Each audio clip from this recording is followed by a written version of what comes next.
देवी और सज्जनों, पिछले एपिसोड में हमने 5 प्रधान वायुवें और 5 उप प्रधान वायुओं के विषय में आपसे चर्चा की थी। अब आगे की चर्चा शरीर के बारे में प्रारंभ करते हैं। इस शरीर में 9 द्वार हैं, 2 आंखें हैं, 2 कान हैं और 2 नाक के नथुने हैं, 6 एक मुख, 7 मूत्रेंद्रिय और मलद्वार। ये 9 दरवाजे इस शरीर के अंदर हैं। इस शरीर के अंदर 3 प्रमुख नाड़ियां हैं, इड़ा, पिंगला और सुषुम्ना। इड़ा नाड़ी के माध्यम से हमारा सूर्य स्वर चलता है और पिंगला नाड़ी के माध्यम से हमारा चंद्र स्वर चलता है। अर्थात नाक का एक पोर्शन, एक नली हमारी इड़ा के द्वारा और एक पिंगला के द्वारा चलती है। और आपको मैं बताना चाहूँगा कि हमारे इन नाक के दोनों नथुनों में से एक नथुना ही एक बार में चलता है, दोनों कभी भी साथ साथ नहीं चलते। एक नथुना हमारा 2 घंटे तक चलता है और फिर वो ऑटोमेटिक तरीके से बंद हो जाता है। फिर वो दूसरा स्वर यानी चंद्र स्वर चलना शुरू हो जाता है। 2 घंटे वो चलता है, फिर 2 घंटे उसका समय पूरा हुआ, फिर सूर्य स्वर चलने लग जाता है। अब आप चाहेंगे कि मुझे तो इस समय सूर्य स्वर चाहिए, चंद्र स्वर नहीं चाहिए, क्योंकि चंद्र स्वर तो अब 2 घंटे तक चलेगा, क्योंकि बहुत सी ऐसी चीज़ें हैं, बहुत सी ऐसी बातें हैं, बहुत से ऐसे काम हैं जो सूर्य स्वर में करने चाहिए, जैसे भोजन इत्यादि है। तो आप क्या करेंगे वो मैं बता रहा हूँ आपको। आप बाईं करवट लेट जाइए तो आप ठीक 1-1.5-2 मिनट के अंदर अंदर ये देखेंगे कि आपका चंद्र स्वर चलना बंद हो जाता है और सूर्य स्वर आपका शुरू। आपको चंद्र स्वर चाहिए और सूर्य स्वर चल रहा है, आप दाईं करवट लेट जाइए, ठीक 1-1.5 मिनट 2 मिनट के अंदर अंदर आपका चंद्र स्वर चलना शुरू हो जाएगा। तो ये एक आसान सी प्रक्रिया आप सब लोगों को मालूम होनी चाहिए। और ये भी मैं बता दूं कि नाक के दोनों नथुने किनके चलते हैं, जो योगी पुरुष होते हैं। योगी पुरुषों के दोनों नथुने चलते हैं। और सुषुम्ना नाड़ी जो है वो हमारी कुंडलिनी जब जागृत करनी होती है उस समय हमारे काम आती है। वो हमारी शरीर में कमर के हिस्से में जो रीढ़ की हड्डी है उसके नीचे, सबसे नीचे का जो स्थान है वो कुंडलिनी के निवास का स्थान है, जिसको हम कभी जागृत नहीं करते और योगी पुरुष उनको जागृत कर लिया करते हैं। आपको भी अगर मन हो कि हमें जागृत करना है तो कभी इस पर चर्चा करेंगे, तो उसको कुंडलिनी को कैसे जागृत किया जा सकता है वो बताएंगे। तो उस समय हमारी सुषुम्ना नाड़ी हमारे काम आती है। और क्या है, शरीर में 3 गुण हैं, सतोगुण है, रजोगुण है और तमोगुण है। सतोगुण जिसमें प्रधान होता है उसको हम सात्विक व्यक्ति कहते हैं, रजोगुण प्रधान होता है उसको राजसिक, और तमोगुण जिसमें प्रधान होता है उसको हम तामसिक व्यक्ति कहते हैं।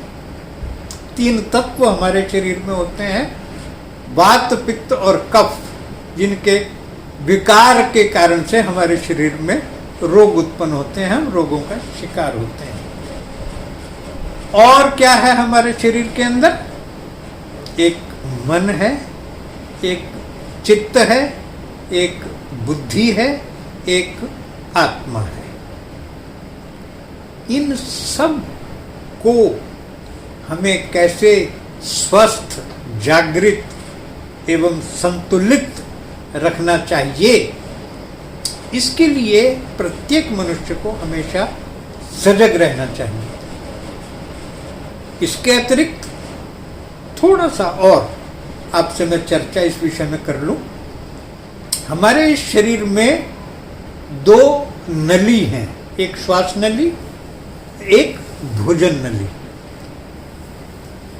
ईश्वर की अनुपम सत्ता और कृपा और उसका विज्ञान देखिए कि जब हम सांस लेते हैं तो भोजन की नली का एक ढक्कन होता है, एक कवर होता है, वो ढक जाता है। और जब हम भोजन करते हैं तो श्वास नली का एक ढक्कन होता है, वो ऑटोमेटिक रूप से बंद हो जाता है। अर्थात दोनों के ढक्कन, दोनों के कवर एक साथ खुले नहीं रहते। जब एक खुलता है तो दूसरा बंद हो जाता है, दूसरा खुलता है तो पहला बंद हो जाता है।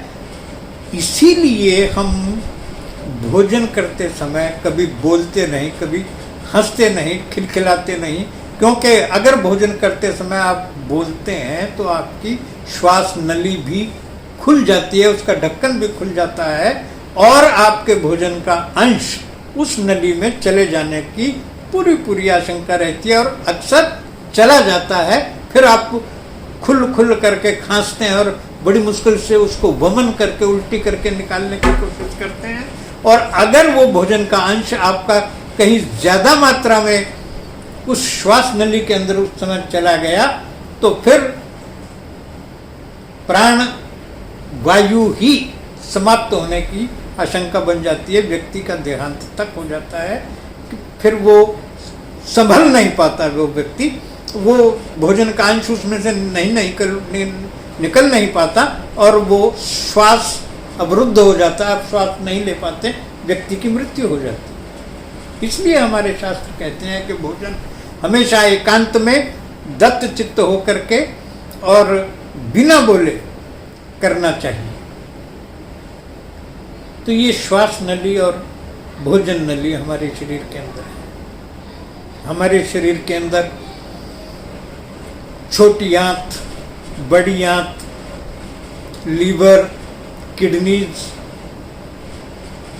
फेफड़े, हृदय, न जाने क्या क्या है। और इसके अतिरिक्त अस्थि, मांस, मज्जा, रक्त, मांसपेशियां, कोशिकाएं, नसें, पता नहीं कितनी संख्या में क्या क्या है। ये सही वर्णन तो एक चिकित्सक, एक डॉक्टर ही कर सकता है, हमारा तो ये विषय नहीं है।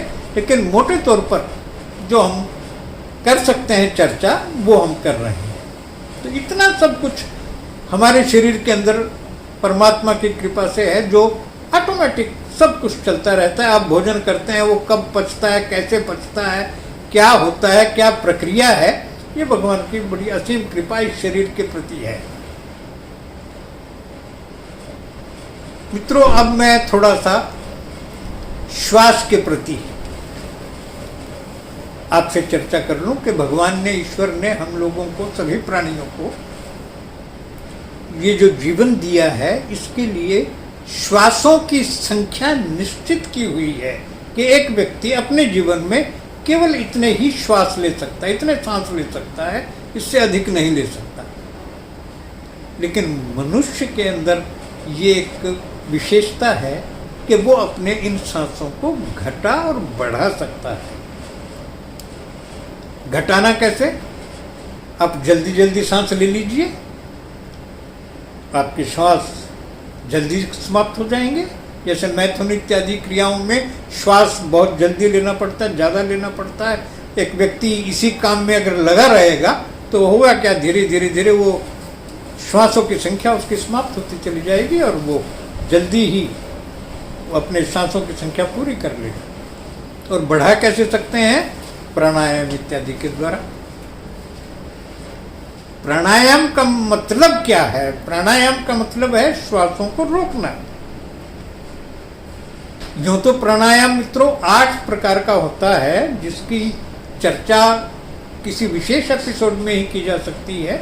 लेकिन एक सामान्य रूप से जो प्राणायाम है, जो पूरक, कुंभक और रेचक के माध्यम से किया जाता है, जिसकी 1, 4, 2 का परिमाण है, उस परिमाण में किया जाता है, वो यदि आप करते हैं, श्वासों को आप रोकते हैं, तो आप अपने सांसों के कोश में वृद्धि करके अपनी आयु सीमा को बढ़ा सकते हैं। आपको पता है कि आप, हमारे ऋषि मुनि अपनी आयु को कैसे बढ़ा लेते थे, इसी प्रक्रिया से, प्राणायाम की प्रक्रिया से ही वो अपनी आयु की सीमा को बढ़ा लेते थे।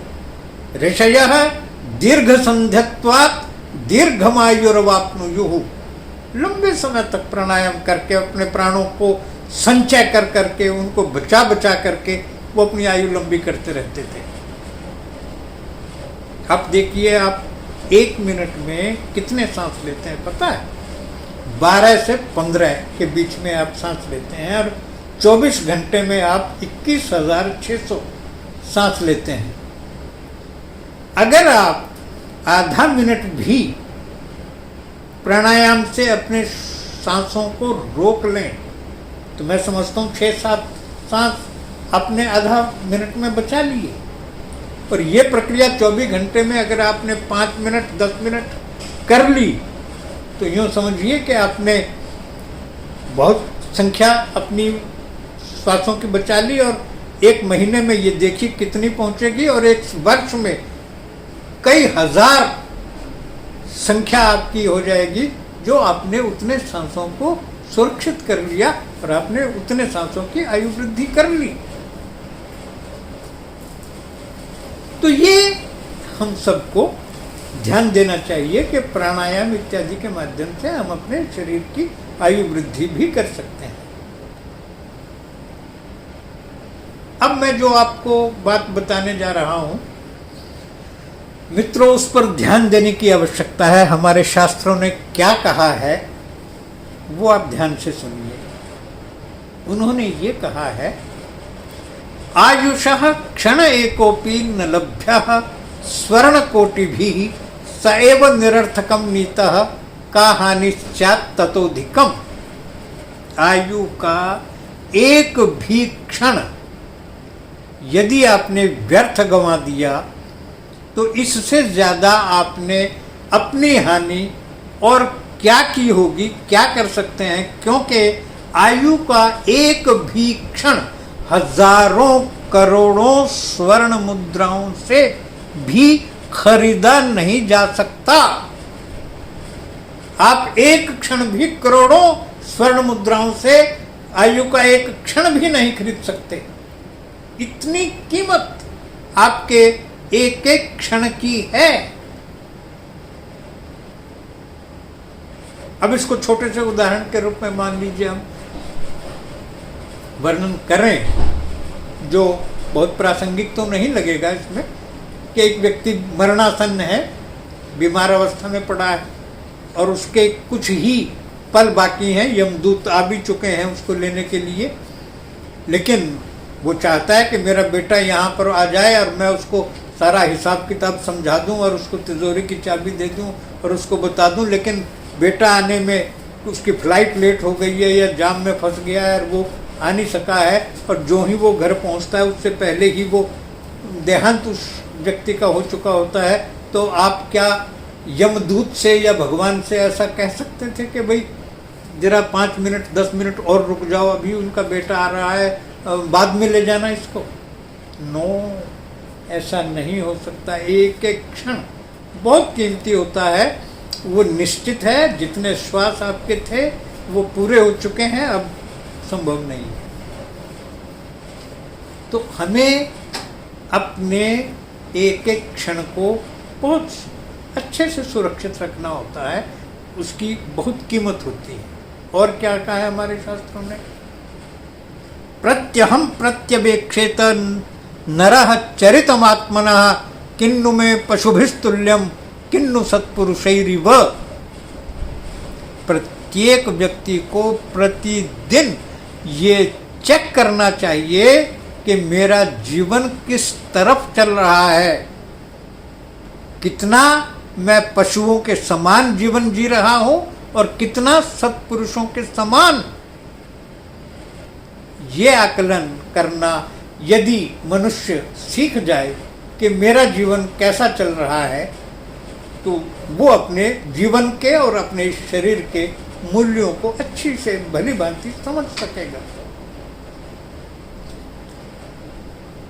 तो आप ये देखिए कि आप सत्कर्म करेंगे नहीं, सद आचरण करेंगे नहीं, सत्य का मार्ग अपनाएंगे नहीं, कोई धर्म कर्म पुण्य ये सब करेंगे नहीं, तो अच्छा जीवन कैसे व्यतीत हो सकता है? न तो आप इस जीवन को ठीक कर रख पा रहे हैं और ना ही अन्य आने वाले जन्मों को आप ठीक कर पाएंगे।